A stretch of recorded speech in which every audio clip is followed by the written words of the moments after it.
Hello दोस्तों, स्वागत है आपका टारगेट गुरुकुल के ऑनलाइन प्लेटफॉर्म पे। अपन दोस्तों बात कर रहे थे आनुवांशिकी की, ठीक है, जेनेटिक्स की बात कर रहे थे। जेनेटिक्स में अपन ने दो क्लासें डाल दी बेटा। मेंडल पढ़ रहे थे, मेंडल ने अपन उसकी जीवनी पढ़ ली थी। उससे पहले जो वैज्ञानिक थे उनका मानना था कि एक नए जीव की उत्पत्ति कैसे होती है, उनके बारे में पढ़ा था, ठीक है। आज अपन देखेंगे कि मेंडल ने जो मटर का प्लांट चुनाव किया, उसका मटर का प्लांट ही क्यों चुना उसने, उसका कुछ ना रीजन होगा बेटा मटर का प्लांट चुनने का। इसके बाद में देखेंगे कि जो मेंडल ने कौन कौन सी तकनीकें अपनाई, जो मेंडल सफल रहा, ठीक है। फिर बेटा कुछ शब्दावली है, फिर एकल संकर संकरण, सिंगल कोरस भी बोल सकते हो, और फिर द्विसंकरण और त्रिसंकरण के बारे में अपन देखेंगे, जहां से अक्सर क्वेश्चन पुटअप होता है बेटा। एकल संकरण का अनुपात पूछेगा, वो जीनोटाइप पूछेगा या फिनोटाइप पूछेगा, या फिर द्विसंकरण का जीनोटाइप या फिनोटाइप, यहाँ से क्वेश्चन पुटअप होता है, तो उनके बारे में अपन देखेंगे, ठीक है। पहले बात करते हैं बेटा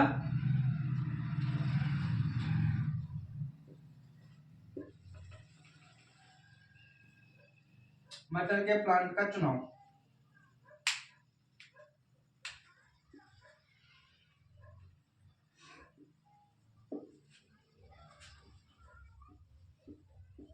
मटर के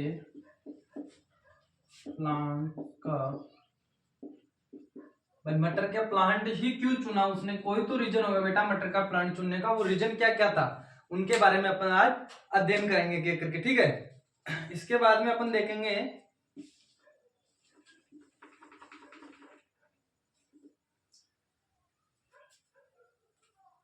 आयो, देखो क्या रीजन हो सकते थे उसने मटर का प्लांट चुना था बेटा।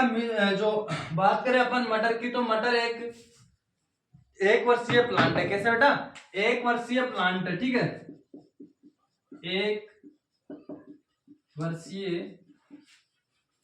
प्लांट्स है, ठीक है, जो अपने मतलब एक वर्षीय और एक ऋतु में अपना जीवन चक्र पूर्ण कर लेता है, ठीक है।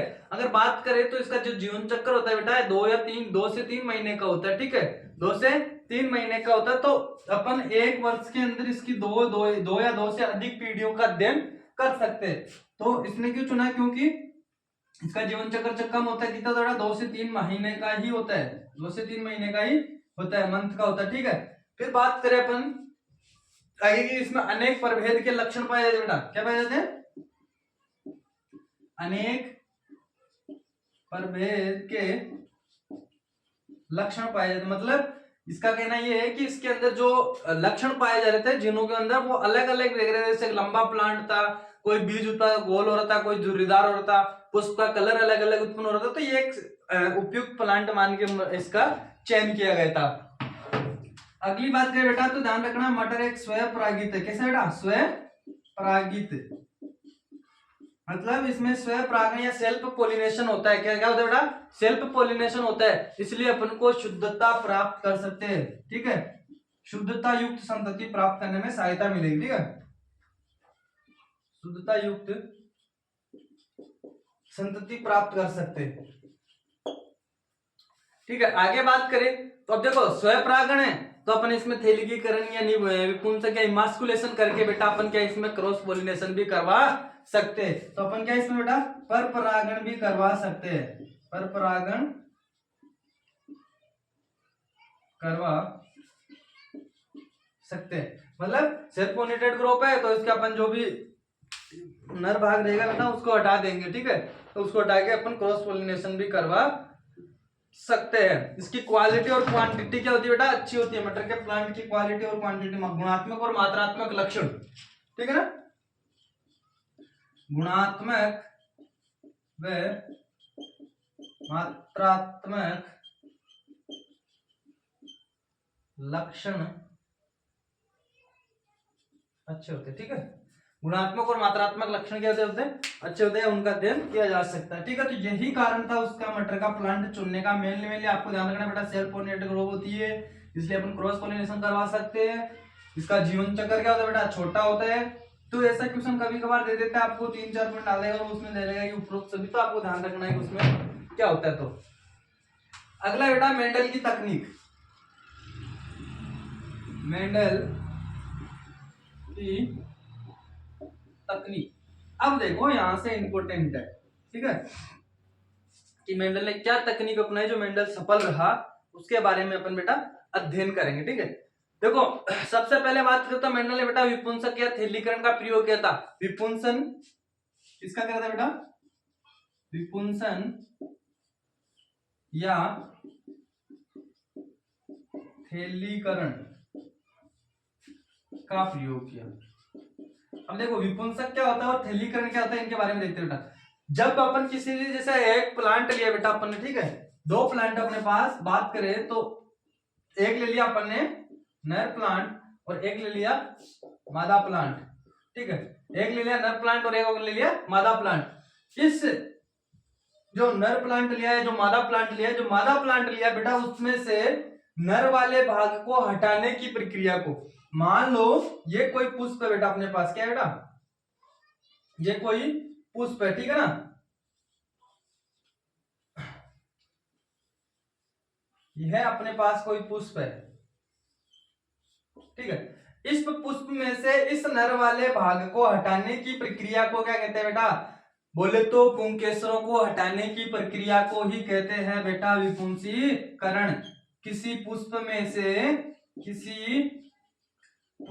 में से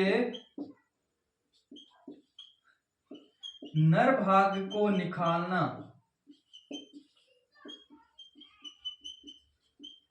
या हटाना,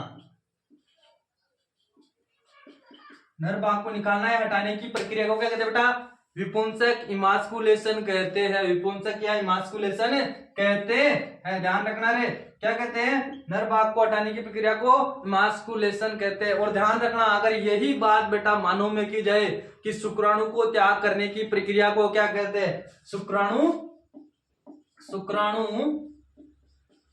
त्याग करने की प्रक्रिया को क्या कहते हैं? तो ध्यान रखना, फिर वही बात है बेटा, प्लांट, यहाँ पे प्लांट की बात हो रही है तो उसको विपुंसक है, इमास्कुलेशन कह रहे हैं। अगर मानव की बात की जाए तो ध्यान रखना, स्खलन क्या कहते हैं बेटा? स्खलन क्या कहते हैं? स्खलन, शुक्राणु का त्याग करना ही स्खलन कहलाता है। क्या कहलाता है? स्खलन कहलाता है, ध्यान रखना, ठीक है, ये इंपॉर्टेंट है। यहाँ से जब अपन जेनेटिक्स आगे पढ़ेंगे, लिंग निर्धारण, तो वहां पे पढ़ेंगे बेटा।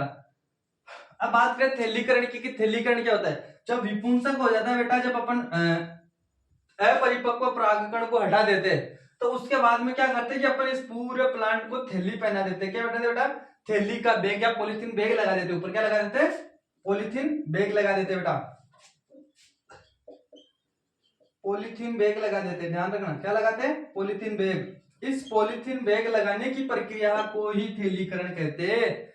इस पॉलिथीन बैग लगाने की प्रक्रिया क्या कहते हैं? थैलीकरण कहते हैं। क्यों लगाते हैं बेटा? क्योंकि जैसे अपन ने, ठीक है, इसके परागकणों को तो हटा दिया, लेकिन दूसरे प्लांट के परागकण भी तो आगे गिर सकते हैं बेटा, किसी भी जंतु के द्वारा भी हो सकता है। अपने जो हनी ड्यू के, जो अपने फल मक्खी हो गई, इन मक्खियों के द्वारा भी हो सकता है, ठीक है। तो इनको रोकने के लिए क्या करते हैं बेटा? थैलीकरण करते हैं। तो विपुंसक और थैलीकरण क्या होता है, आ गया समझ में? अरे आ गया क्या? ध्यान रखना, विपुंसक और थैलीकरण, ठीक है। इसके बाद में बात करें बेटा, तो पुतंतु को हटाने के बाद प्रक्रिया को इमास्कुलेशन करते हैं। विपुंसक पादप में मेंडल ने थैलीकरण किया था, ठीक है, अपने पढ़ लिया। पर परागण को किस लिए करते? थैलीकरण किस लिए करते? ध्यान रखना बेटा थोड़ा सा, कि भाई जब अपन किसी भी प्लांट को उसके तो जो नर भाग होता है उसका तो अपन ने हटा दिया, ठीक है ना, उसका नर भाग तो हटा दिया अपन ने, लेकिन फिर अपन थैलीकरण क्यों करते हैं? तो ध्यान रखना, क्रॉस पॉलिनेशन को नियंत्रण या रोकने के लिए, ठीक है, पर परागकण को रोकने के लिए। क्वेश्चन पूछ सकते हैं बेटा, पर परागकण को रोकने के लिए क्या करते हैं? ध्यान रखना, थैलीकरण, पॉलिथीन का बैग लगाते हैं, ठीक है ना, उसके मादा वाले भाग पे, ठीक है।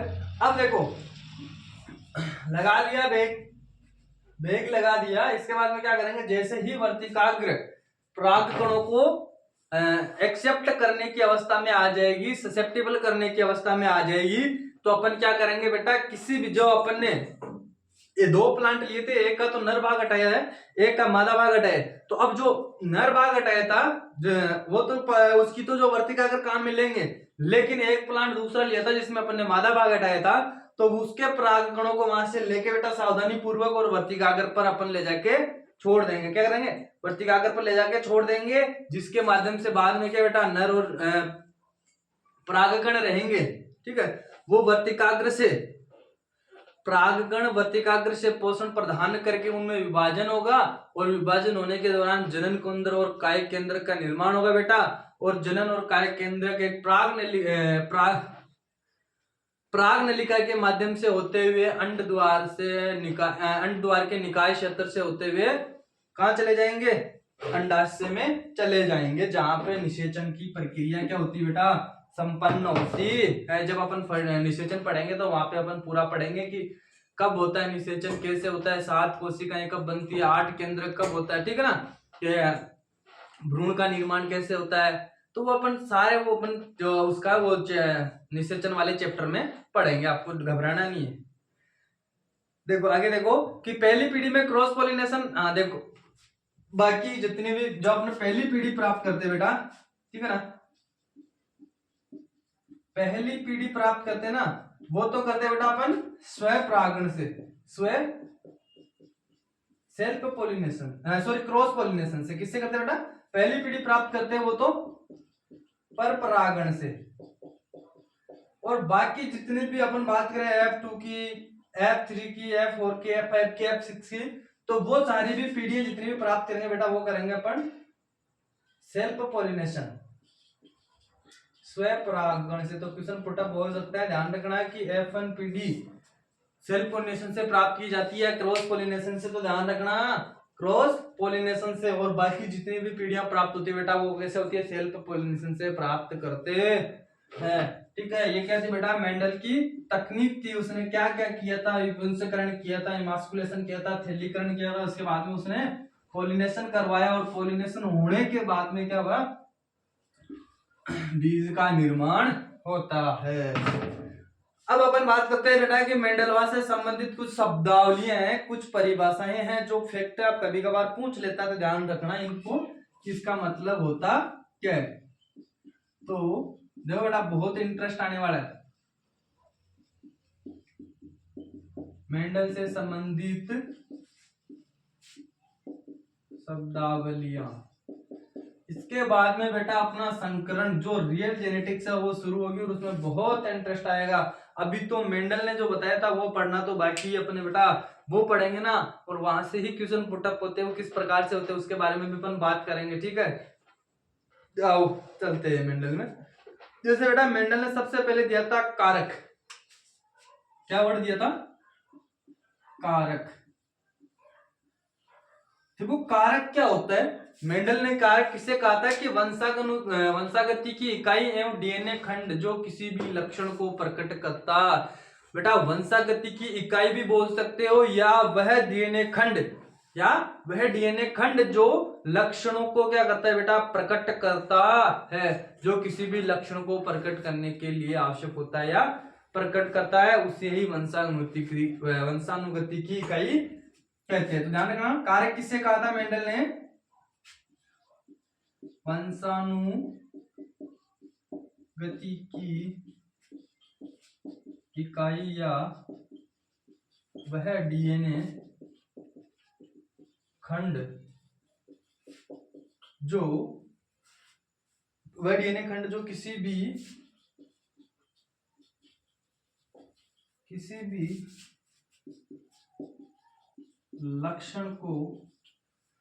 भी लक्षण को प्रकट करने के लिए जिम्मेदार होता है बेटा।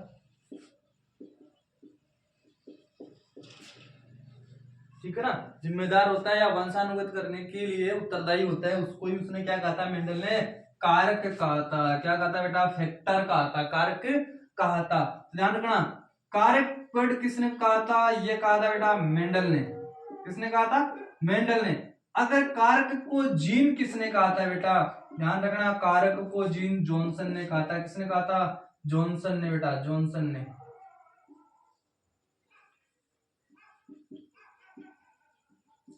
किसने कहा था? जॉनसन ने। बहुत बार क्वेश्चन पुट अप आता है तो जीन की परिभाषा भी है, ये जीन भी इसे कहते हैं और कारक भी इसे कहते हैं, लेकिन मेंडल ने तो इसको कारक कहा था और जॉनसन ने इसको क्या कहा था बेटा? जीन कहा था। क्या कहा था? जीन कहा था। और कारकों को दर्शाने के लिए संकेतों का प्रयोग करते बेटा, किसका? कारकों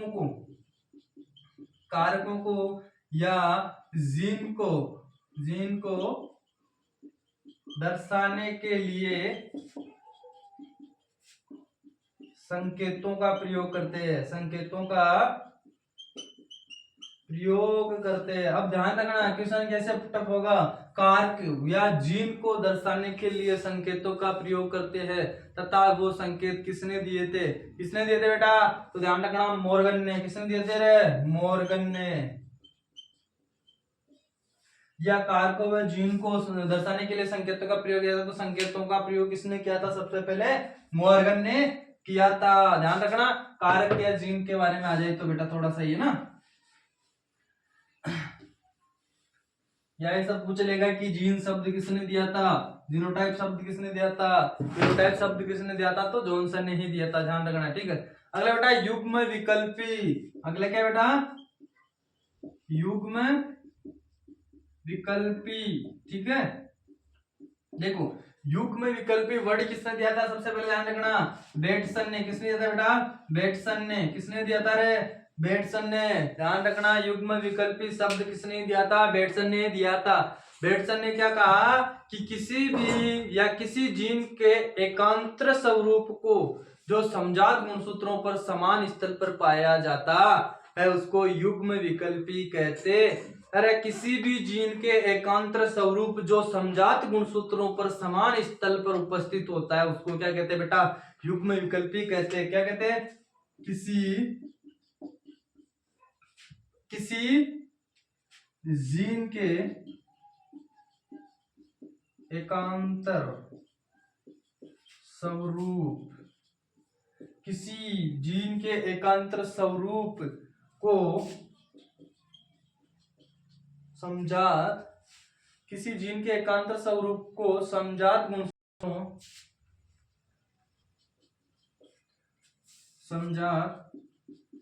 गुणसूत्रों के समान स्थल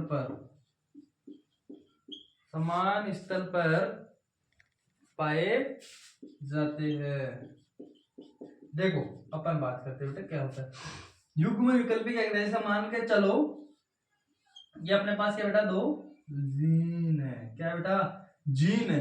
इन जीनों के ऊपर जो ये उपस्थित होता है बेटा, ये मान के जैसे यहाँ पे कैपिटल टी है, ये कैपिटल टी है, तो ये जो उपस्थित होता है जो अपने लक्षण को प्रकट करता है, जीन। लेकिन उस जीन के अंदर जो एक होता है बेटा, ये जैसे अगर ये दोनों होता है तो ये दोनों तो युग्मनज हो गए, लेकिन इस बात करें एक को तो युग्म विकल्पी मतलब एक हो गया। तो अगर एक होता है तो उसको क्या कहते हैं? युग्म विकल्पी कहते हैं। ध्यान रखना बहुत बार क्वेश्चन पूछा जाता है कि किसी भी जीन के एकांतर स्वरूप जो समजात गुणसूत्रों पर समान स्तर पर उपस्थित होता है, समजात गुणसूत्रों पर समान स्तर पर, समजात गुणसूत्रों पर बेटा, किस पे? समजात गुणसूत्रों पर समान स्तर पर उपस्थित होता है। देखो यहाँ पे एक गुणसूत्र है, उसके ऊपर ये एक स्थल पे, लेकिन दूसरा गुणसूत्र है वहां पर भी सेम ये का यही गुणसूत्र उपस्थित है, यहाँ पे कैपिटल टी, यहाँ पे कैपिटल टी, तो दोनों को मिला के कहते हैं बेटा युग्म विकल्पी। क्या कहते हैं? युग्म विकल्पी। युग्म विकल्पी। तो ध्यान रखना युग्म विकल्पी किसे कहते हैं? किसी जीन के एकांतर स्वरूप को समजात गुणसूत्रों पर समान स्तर पर पाए जाते हैं उनको क्या कहते हैं बेटा? युग्म विकल्पी कहते हैं, ठीक है ना। और युग्म विकल्पी वर्ड किसने दिया था? तो बेटसन ने दिया था। किसने दिया था रे? बेटसन ने दिया था। ध्यान रखना है, वेरी वेरी इंपॉर्टेंट है युग्म विकल्पी। Phenotype, genotype. देखो बेटा फिनोटाइप क्या होता है, मैं ऐसे बताता हूँ। किसी भी जीन के बाह्य लक्षणों को उसके बाह्य आकारी को देख, ठीक है। एक होता है बेटा फिनोटाइप, एक होता है जीनोटाइप। किसी भी जीव की बाह्य आकारी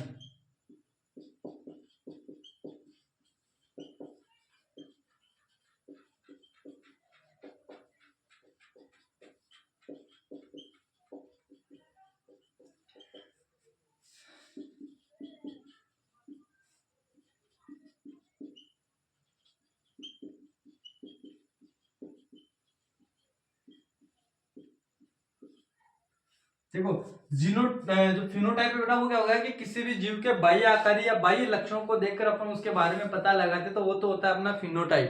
क्या होता है बेटा? फिनोटाइप। अगर जीनोटाइप की बात करें तो किसी भी जीव के आंतरिक लक्षणों का या उसके आनुवांशिक संगठनों का लक्ष्य अध्ययन करते हैं। किसका? आनुवांशिक संगठन का अध्ययन करके अपन उसके बारे में पता करते हैं, तो उसको क्या कहते हैं बेटा? जीनोटाइप कहते हैं। ध्यान रखना, वातावरणीय कारक होते हैं, जो इन्वायरमेंटल फैक्टर होते हैं, वो किसको प्रभावित कर सकते हैं? क्वेश्चन आता है बेटा, बहुत बार आता है कि क्वेश्चन किस तरह आएगा कि जीनोटाइप व फिनोटाइप में से वातावरणीय कारक निम्न को प्रभावित करते हैं। बंद करो यार।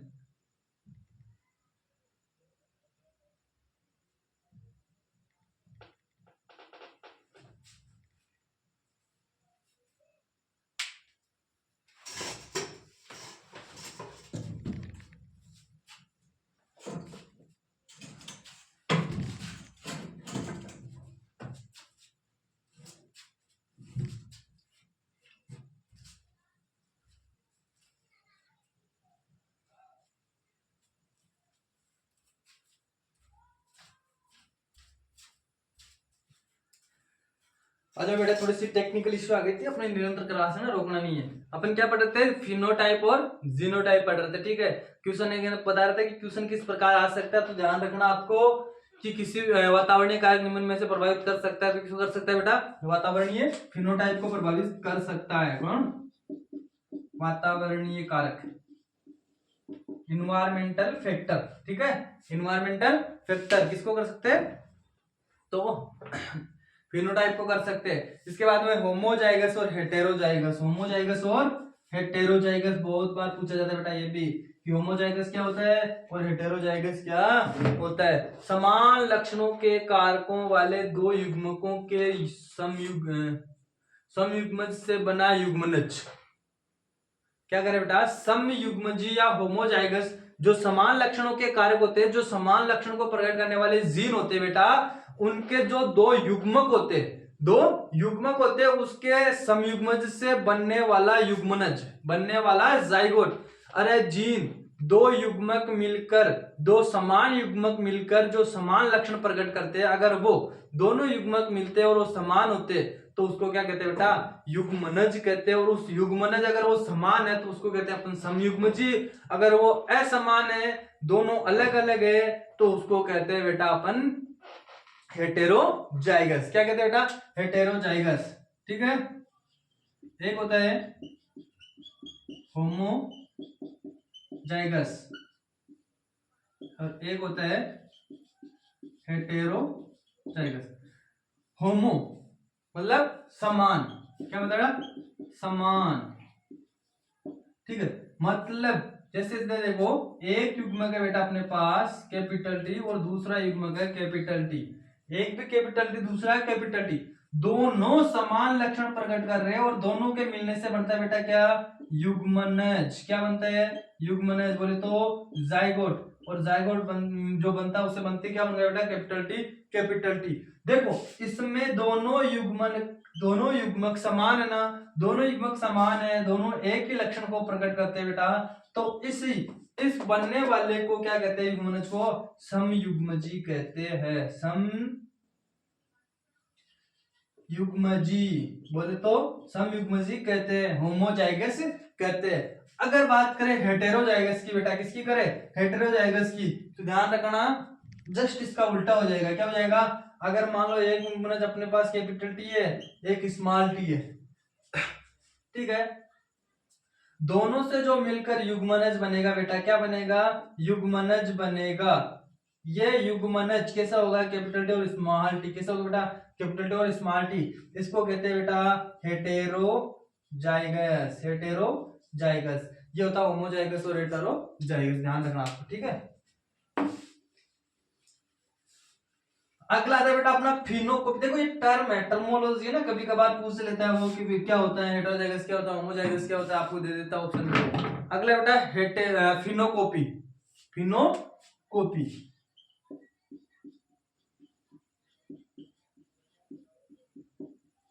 देखो फिनोकॉपी का मतलब क्या होता है कि मान लो दो अलग अलग जीनोटाइप वाले अपने ऐसे सदस्य लिए बेटा, दो अलग अलग जीनोटाइप वाले, याद रखना, दो अलग अलग जीनोटाइप वाले दो सदस्यों का चयन किया और दोनों को अलग अलग वातावरण में अपन ग्रो करवाते, क्या करवाते बेटा, करवाते या रखते।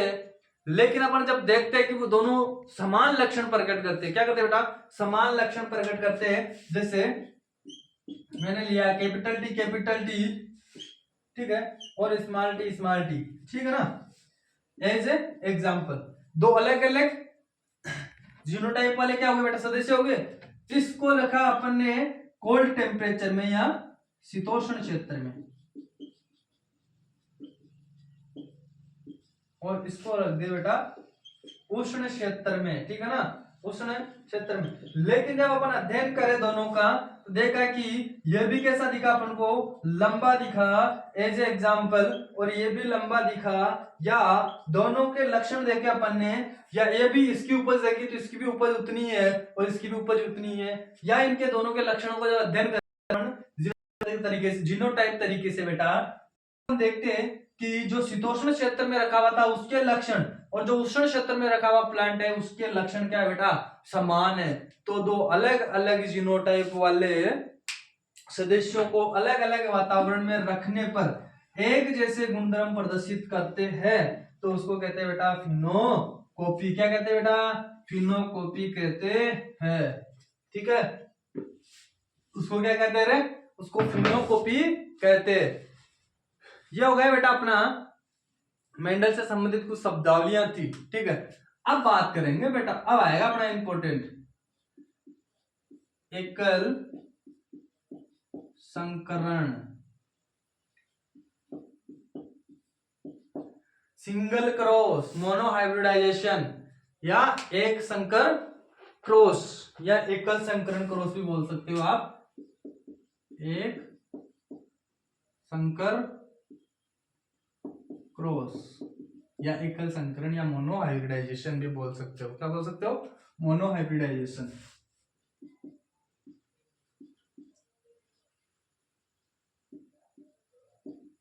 मोनोहाइब्रिडाइजेशन या मोनोहाइब्रिड क्रॉस, मोनोहाइब्रिड क्रॉस भी बोल सकते हो आप, ठीक है, मोनोहाइब्रिड क्रॉस भी बोल सकते हो। अब देखो इसमें क्या होता है कि अपन एक जोड़ी विपरीत विभेदों के लक्षणों की वंशानुगति का अध्ययन करते हैं। कैसे करते हैं आओ देखते हैं। एकल मतलब एक लक्षण का अध्ययन करेंगे, लेकिन जो से मान लो कि अपन ने एक लेंगे प्योर लक्षण और एक लेंगे जस्ट उसका विपरीत, ठीक है ना, एक लेंगे इनप्योर लक्षण, तो दोनों का अपन बेटा क्रॉस करवाएंगे तो प्राप्त संतति कैसी प्राप्त होती है, फिर उसमें सेल्फ पोलिनेशन करवाएंगे तो कैसा प्राप्त होगा, ये सारा अपन देख के पढ़ लेते हैं। पहले देखो, पहले संकरण करवा रहे, ध्यान रखना क्या लेंगे बेटा, जनक लेंगे, ठीक है ना, जनक लेंगे, पेरेंट लेंगे। एक ले लिया मैंने कैपिटल टी और एक ले लिया बेटा स्मॉल टी, एक कैपिटल टी एक स्मॉल टी। देखो जब मेंडल की तकनीक पढ़ी थी तो उसने क्या कहा था कि जनकों के मध्य कौन सा क्रॉस करवाया जाता है, अरे कौन सा करवाया जाता है बताओ, याद रखो, अभी बताया था बेटा, पर परागण। क्या करवाते, पर परागण, क्रॉस पॉलिनेशन, क्या करवाएंगे, क्रॉस पॉलिनेशन करवाएंगे, ठीक है ना, क्या करवाएंगे, क्रॉस पॉलिनेशन। तो क्रॉस पॉलिनेशन करवाने के लिए पहले क्या करेगा, पहला विपुंसन करेगा, फिर इनको क्या करेगा, थैलीकरण करेगा, दो पर एक क्रिया करेगा ना क्रॉस पॉलिनेशन करवाने के लिए, तो वो करेगा। अब देखो जब इन दोनों के मध्य बेटा क्रॉस करवाएंगे, क्या करवाएंगे, क्रॉस करवाएंगे, तो इधर से जो गैमेट बनेगा बेटा वो क्या बन सकता है, कैपिटल टी, ठीक है। तो इधर से अपने एक गैमेट ले लिया कैपिटल टी, एक गैमेट अपन को इधर से ले लिया, दोनों बनेंगे वो भी सेम बनेंगे, स्मॉल टी। अरे गैमेट बनाना आता ना, गैमेट बनाना आता ना, गैमेट बनाना आता है ना, ऐसे बनेगा गैमेट, ध्यान रखना, capital T small T, capital T small T, capital T small T, ध्यान रखना, ठीक है ना। गैमेट बनाना आता है, नहीं आता, नहीं आता तो कोई दिक्कत नहीं बेटा, सीख लेंगे, ध्यान रखना, ठीक है। इधर से बेटा ये जाएगा किसके साथ, इस टी के साथ, फिर दूसरी बार ये जाएगा किसके साथ, इसके साथ, ये जाएगा बेटा किसके साथ, पहले इसके साथ और फिर जाएगा बेटा इसके साथ। तो लिखो देखो, capital T small T, capital T small T, capital T small T, capital T small T. ये क्या बेटा, ये क्या आ रहे हैं, ये F1 PD की जनरेशन है। किसकी बेटा, F1 PD की। अरे किसकी है, F1 PD की जनरेशन आपको प्राप्त हो गई है। अब देखो कैपिटल टी और कैपिटल टी बेटा वो प्रदर्शित करता है लंबे प्लांट को, लंबे, ये कोई लंबा मटर का प्लांट है, ठीक है ना। तो कैपिटल टी किसको प्रदर्शित करता है, लंबे को। और स्मॉल टी किसको करता है, बोने को या ड्वार्फ को, बोने को, ठीक है ना। बोना बोल सकते हो आप, ड्वार्फ बोल सकते हो, ड्वार्फ प्लांट को प्रदर्शित। तो देखो जब अपन ने लंबे और बोने के मध्य क्रॉस करवाया, क्या करवाया बेटा, क्रॉस करवाया, तो अपन को प्राप्त हुआ capital T small T, capital T small T, small T, capital T small T, ठीक है। मतलब F1 PD में जितने भी प्लांट प्राप्त होंगे बेटा वो सारे कैसे प्राप्त होंगे, अपन को लंबे प्राप्त, कैसे प्राप्त होंगे, लंबे प्राप्त होंगे। अब देखो सभी कैसे होंगे, सभी लंबे प्राप्त होंगे, सभी कैसे होंगे, लंबे प्राप्त होंगे। अब अपन को लंबे प्राप्त हो गए तो देखो जब मेंडल की तकनीक पढ़ी थी अपने बेटा पहले, तो अपन ने क्या कहा था कि जनकों के मध्य ओनली वो क्रॉस पोलिनेशन करवाएगा, बाकी जितनी भी F2 F3 PD उनके मध्य क्रॉस पोलिनेशन करवाएगा। क्या करवाएगा रे, क्रॉस पोलिनेशन करवाएगा, ठीक है। F1 PD प्राप्त हो गई अपन को। देखो F1 PD के मध्य अपन को क्या करवाना है बेटा, सेल्फ पोलिनेशन करवाना है। क्या करवाना है, सेल्फ पोलिनेशन करवाना है। F1 PD के अपन को ये प्राप्त हो गई। ऐसा ही दूसरा प्लांट ले लिया सेम, क्योंकि सेल्फ पोलिनेशन करवाना है। तो ये कौन सी पीढ़ी बेटा, F1 जनरेशन, F1, ठीक है। अब जब लिया तो इसमें जब आप वापस गेमेट बनाओगे बेटा तो capital T small T, sorry capital T, capital T, capital T small T, small T, capital T, small T, small T. तो गेमेट बनाओ, जब गेमेट बनाओगे तो कैसे बनेगा, कैपिटल टी स्मॉल टी, ठीक है। दूसरा बनेगा बेटा अपने पास small T, small T, sorry capital T small T, capital T small T, small T और कैपिटल टी स्मॉल टी और स्मॉल टी स्मॉल टी।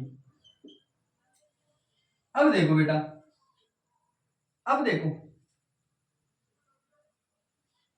अब देखो ये हो गई अपनी F1 पीढ़ी और ये हो जाएगी बेटा कौन सी, F2 जनरेशन। कौन सी हो जाएगी, F2 जनरेशन। F1 में जब अपन जनकों के मध्य क्या करवाया था बेटा, पर परागण करवाया था, तो अपन को सारे प्लांट कैसे प्राप्त हो रहे थे, लंबे। सभी कैसे प्राप्त हो रहे थे, सभी लंबे प्राप्त हो रहे थे, सभी लंबे। और जब इन लंबों के मध्य वापस अपन ने स्वयं परागण करवाया, क्या करवाया, स्वयं परागण करवाया, तो अपन को बेटा प्लांट प्राप्त हुए। एक तो प्योर लंबा, ठीक है ना, एक प्लांट तो पूर्ण तरीके से लंबा, पूर्ण लंबा, ठीक है। और दो प्लांट लंबे, अपन पूर्ण इनको कहते हैं इनप्योर प्लांट, है ना, इनप्योर टेल प्लांट। तो अशुद्ध लंबे, अशुद्ध लंबे, और एक अपन को पूर्ण रूप से बोना प्राप्त हुआ। कैसा बेटा, बोना, और वो भी कैसा, पूर्ण रूप से बोना। तो इसका अनुपात क्या हो जाएगा बेटा, F1 जो एकल संकर संकरण है उसकी F1 PD का अगर अनुपात पूछेगा तो 1:2:1। अरे 1:2:1 वेरी वेरी इंपॉर्टेंट है, यहां से ही क्वेश्चन पुट अप होता है कि एकल संकर संकरण की F2 PD का फिनोटाइप अनुपात होता है। फिनोटाइप की बात करें तो क्या होगा बेटा, ये हो जाएगा जीनोटाइप, जीनोटाइप, और 3:1 ये हो जाएगा फिनोटाइप। अब देखो अपन को कैसे पता लगेगा कि जीनोटाइप और ये फिनोटाइप है, तो अगर अपन बाहर से देखोगे बेटा, अपन बाहर से देखें तो इसमें देखो प्रभावी कौन सा है, प्रभावी देखो यहाँ पे कैपिटल टी से शुरू हो रही है, यहाँ पे कैपिटल टी से, यहाँ पे कैपिटल टी से।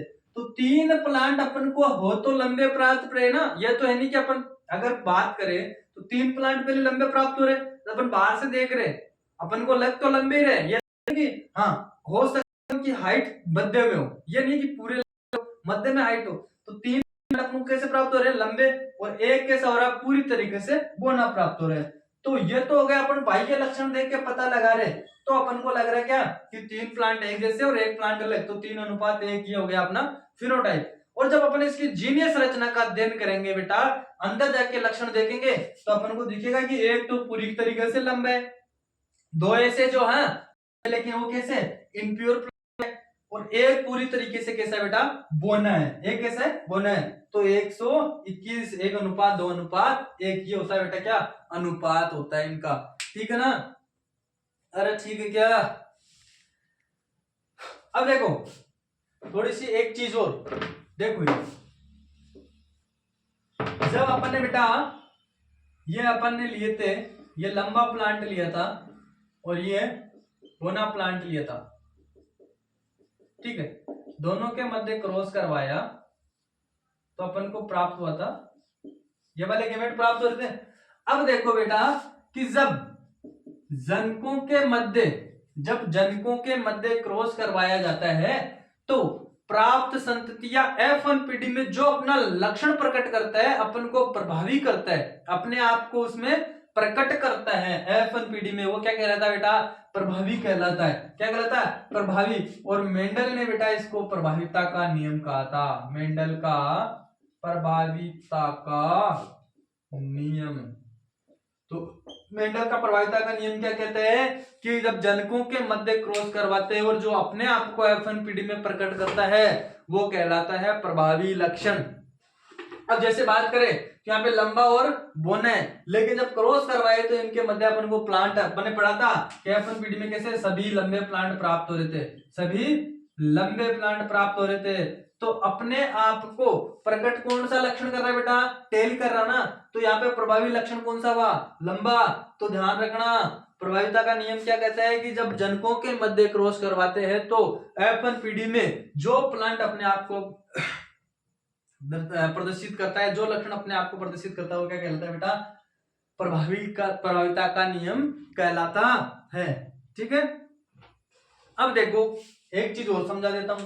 मैंने कहा था कि ये जाएगा स्वतंत्र रूप से इसके साथ, तो ये टूट के इसके साथ जा रहे हैं, दो थे यहां से गैमेट बनेंगे तो कैसे बनेंगे बेटा, टूटने से बनेंगे ना। अरे गैमेट बन रहे, युग्मक बन रहे, टूट टूट के बन रहे, स्वतंत्र हो रहे, पृथक बन रहे ना, पृथक करो। अरे टूट के बन रहे, टूटने की प्रक्रिया पृथक होना। तो यहाँ पे ध्यान रखना F1PD में जो गैमेट बनते हैं वो किस नियम से बनते हैं, तो ध्यान रखना पृथक्करण के नियम से, पृथक्करण के नियम से, पृथक्करण का नियम।